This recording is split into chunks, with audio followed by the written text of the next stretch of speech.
Ano ba yung magtago ka sa saya ng iyong nanay? Ano bang saying yun?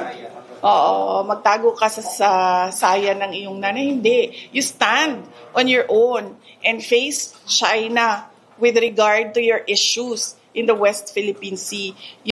Enzo Recto, kalaban ang katiwalian at kasinungalingan, kakampi sa katotohanan at kabutihan. Sara Duterte pumalag na daw sa China. Ano? Ikaw ba talaga iyan, Sara? Hindi ako makapaniwala, mga kabunyog. Grabe, nakakasuka itong pagiging hipokrito nitong si Sara. Bakit, mga kabunyog? Dahil po puro lang salita itong mag-amang Duterte. Pero ang kinikilos nila tiila kabaliktaran naman sa mga sinasabi nila hinggil dito sa issue ng West Philippine Sea. Anyway, heto mga kabunyog, panoorin na muna natin itong mga pinagsasabi ni Sara. Kahit nakakasuka, pakinggan pa rin natin. At ipapakita ko po sa inyo ang mga pinaggagawa ng kanyang ama at mismo siya, kung paano sila naging duwag sa China at naging sunod-sunuran sa China. Okay, last question for this topic. Balance. Yes, ma'am. Yesterday po, the Palace Communications Undersecretary Claire Castro quoted President Bongbong Marcos saying that Duterte's or your family are pro-China in response to your previous remarks po on the missiles or the anti-missiles. What was your response po on that allegation that your family is siding with China? No, hindi nila dapat ako pinapasagot kung pro-China ako. Sagutin niya yung tanong ko, where is the independent foreign policy that is required by the Constitution? Where is it right now? Explain to the Filipino people how you are going to implement your independent foreign policy. Huwag nilang pasagutin yung nagtatanong na sasabihin nila ako ay isang pro-China person. Matagal na nila yan na narrative na pro-China ako. I'm not pro any country at all. Ang sinasabi ko lagi, we need to develop, we need to maintain, and we need to level up our relations with all countries. Hindi lang sa China. Pero kung nakikita ninyo sa ngayon, nakikita nyo na we have problems, we have issues, we have challenges with our relationship with China, particularly with our issues and the implementation of the arbitral award in the West Philippine Sea. Bakit ka kikiling sa isang superpower na kalaban nung may problema ka? Kumaga, may problema tayo sa China. So bakit tayo kampi sa US? Parang magkaroon ka naman ng dignidad as a country. Huwag yung parang ano ba yung magtago ka sa saya ng iyong nanay? Ano bang saying yun? Oo, magtago ka sa saya ng iyong nanay. Hindi. You stand on your own and face China with regard to your issues in the West Philippine Sea. You don't lean towards another superpower and say na, oh, please help me because he is bullying me. Ano yun? We have our Filipino pride. And in international relations, kung wala kang away, wag mo simulan yung away. You always need to cultivate good relations with not just your neighbors, but the entire global community. Sila din naman nagpapasalita sa akin eh. Ayaw ko magsalita noon kasi nakikita ko yung mali na ginagawa niya. Pinipilit nila ako magsalita. Ngayon, sagutin niya. Nasaan na ang independent foreign policy ng Pilipinas na nasa konstitusyon natin? Yan mga kabunyog, narinig po natin ang mga pinagsasabi nitong si Sara Duterte. Ngayon sinasabi niyang hindi siya pro-China at tumindig daw tayo para harapin itong China. Posible sana mga kabunyog. Dahil noon panahon ng pamumuno ni Noynoy Aquino na ipanalo na natin noon pa ito sa Arbitral Ruling Award sa West Philippine Sea na kung saan diniklara na atin ang karagatan na iyan, pero ano ang ginawa ng iyong ama na si Digong Duterte? Heto Sara, panoorin mo. File sila ng kaso, nanalo tayo. Yung papel, sa totoong buhay, between nations, yung papel, wala yan. Kung sino yung tigas, United States, Britain, ano, pagka ginusto nilang ganyan, tayo, nanalo. Ngayon, pagdating ko, ang barko nandyan sa West Philippine Sea, China boat, ship, tayo wala na. Tapos sabi nila, itong papel na sa kaso nanalo tayo, ipurso mo. Pinurso ko. Wala nangyari. Sabi, actually, sa usapang bugoy, sabihin ko sa iyo, bigay mo sa akin, sabihin ko, ang inang papel lang yan. Itatapon ko yan sa waste basket. Yan Sara Duterte, di ba binasura ng iyong ama? Binaliwala yung pinaghirapan ng gobyerno ni Pinoy na ipaglaban kung ano talaga ang atin. Di ba kaduwagan iyon, so saan doon ang paninindigan laban sa China? Di ba wala at gusto pa nga ng iyong ama na gawin tayong probinsya ng China? Ganoon na lang ang respeto ko kay Xi Jinping.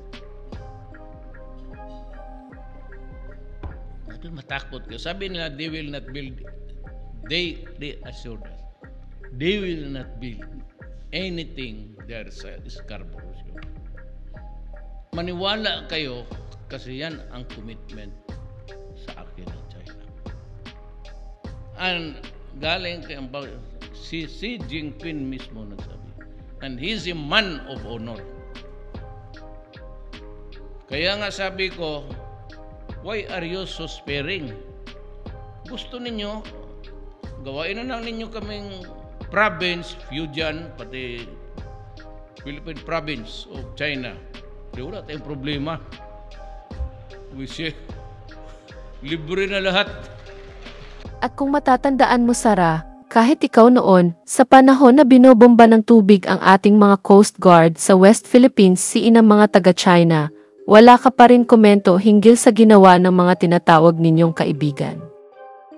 Nanindigan si Vice President Sara Duterte na hindi na siya magkokomento kaugnay sa issue ng pinagtatalunang teritoryo sa West Philippine Sea. Sa panayam kanina kay VP Sara, iginiit nito na sapat na anya ang naging komento kamakailan ng kanyang kapatid na si Davao City 1st District Congressman Paulo Duterte, kaya't hindi na siya magbibigay pa ng pahayag ukol dito. Batay sa naging pahayag ni Congressman Pulong Duterte, iginiit nito na ang Chief Architect ng Foreign Policy at ang Department of Foreign Affairs at Department of National Defense ang dapat na sumagot sa issue ng agresyon ng China sa West Philippine Sea. Ayon sa mambabatas, hindi trabaho ng Vice Presidente na magsalita ukol sa nasabing issue laban sa China at sa kahit ano pang bansa. Nauna nang kinwestiyon ng grupong akbayan si VP Duterte hinggil sa umunay pagiging tahimik nito sa usapin sa West Philippine Sea. Yes, no comments. I think comprehensive na yung statement ni Congressman Paulo Duterte about me and the West. Kaya tama itong sinabi ni De Lima sa speech niya ngayon na sayang ang ginawa ni dating Pangulong Noynoy Aquino at ng ating mamamayan na pinagtanggol ang ating teritoryo laban sa China. Heto Sara, panoorin mo ito. Sila ang tunay na nanindigan noon laban sa China, sa salita at pati na rin sa gawa. Hindi tulad nyo puro kayo salita. Kabaliktaran naman ang ginagawa. Did not join us in The Hague. Well, he was not expected to join us. By that time, he already had confidence in his cause to bring the WPS issue to the Permanent Court of Arbitration. At the very least, he had confidence enough in the fact that he had made the right decision. Before we left for The Hague, his energy was palpable and could be felt by those of us around him. All of us knew that he was proud of the team that he put together to challenge one of the most powerful nations in the world by bringing China to court. That great moment in Philippine history is preserved in the iconic picture of the Philippine delegation taken before the grand staircase of the Peace Palace in The Hague. Nandyan rin po ako, sa gitna po ako. Si Justice Marco and Presidential Advisor on Political Affairs, Ronald Llamas. Nakita na kita, Ronald. Nandyan pa pala. 3 months later, in October 2015, the Philippines achieved its first victory in its case against China when the Permanent Court of Arbitration ruled affirmatively on the issue of jurisdiction.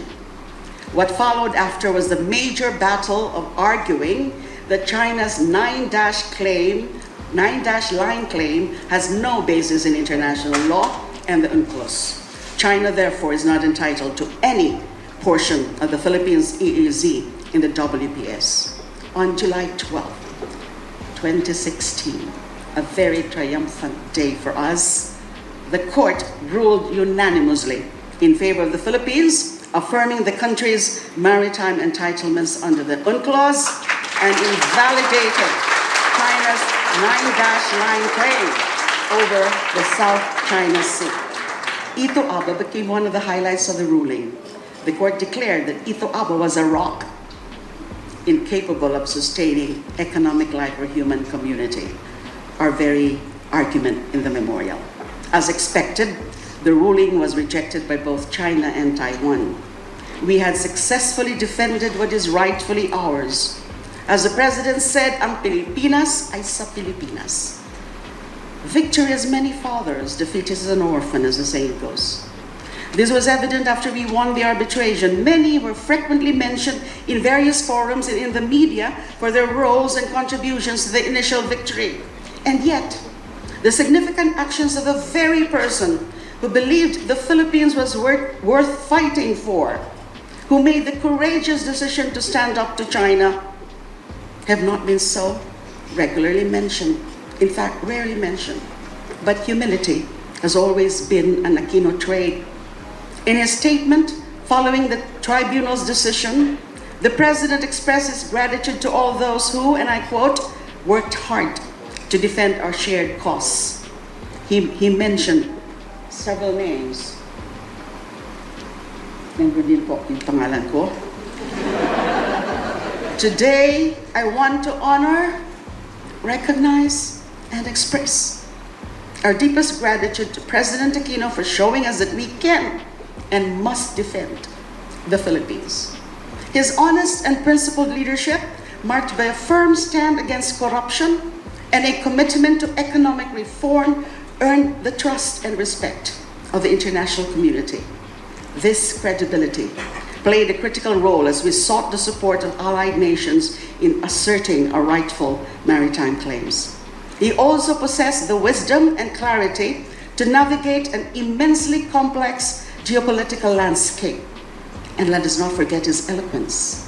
President Aquino had a remarkable ability to articulate the Philippines' position clearly, confidently, and with moral authority before the world.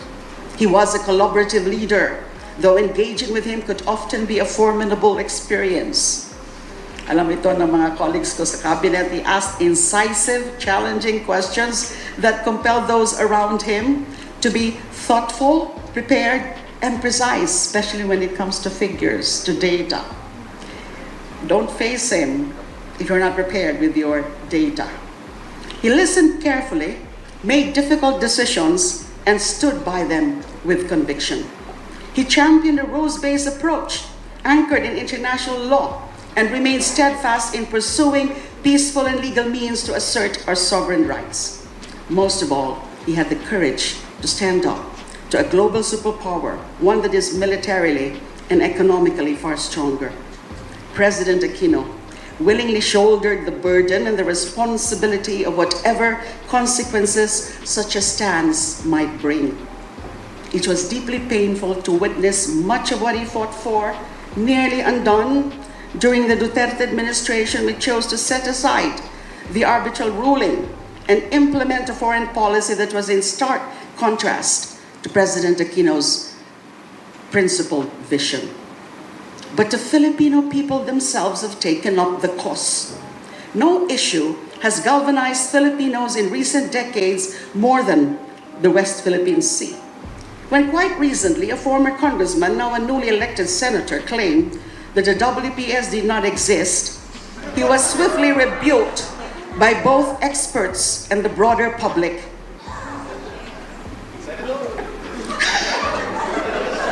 Senator na daw. We now see ordinary citizens taking meaningful action.